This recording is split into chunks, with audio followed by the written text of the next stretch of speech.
नमस्कार संघर्ष टीवी को स्वागत करुच्ची मु प्रमोद।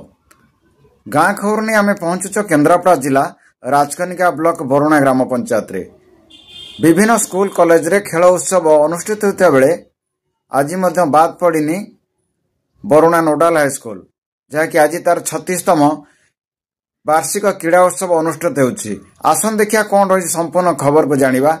आसन देखिया कौन रही बरुणा नोडाल हाईस्कूल रो 36तम क्रीड़ा उत्सव स्कूल परिसर अनुष्ठित हो जाइछि। ये उत्सव मुख्य अतिथि भाव में बरुणा ग्राम पंचायत सरपंच जशमती बेहरा महोदया जोग देथिया बेले सभापतित्व करथिले प्रधान शिक्षक अनुराग सामल। अन्य अतिथि मानक मध्य रहिथिले किशोर कुमार बारिक, अमर कुमार बेहरा एवं स्कूल समस्त शिक्षक और शिक्षयित्री माने उपस्थित रहिथिया बेले मशाल शोभा यात्रा करा जायतिला।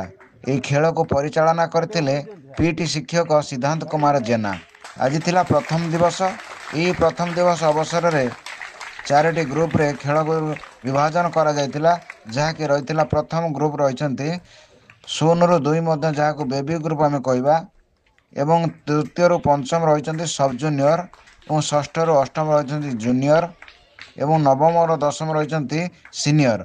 एथिरे विभिन्न प्रकार खेल जहाँकि शॉर्टफुट, हाई जंप, लॉन्ग जंप एवं क्रॉस कंट्री रेस खेला जाइतिला एवं अन्य विभिन्न प्रतियोगिता कराता। सेथि मध्य रही drawing, essay writing, GK, dance, song. यही भाव में आज रही उत्सव खेल उत्सव समापन करा जाइतिला।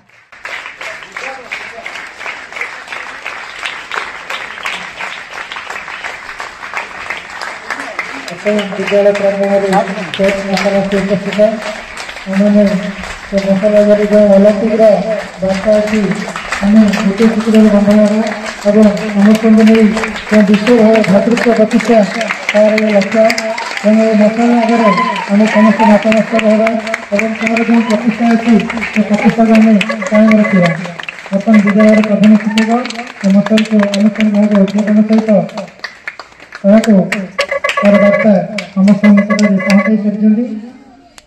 राजकनिका प्रमोद परिडा रिपोर्ट संघर्ष टीवी।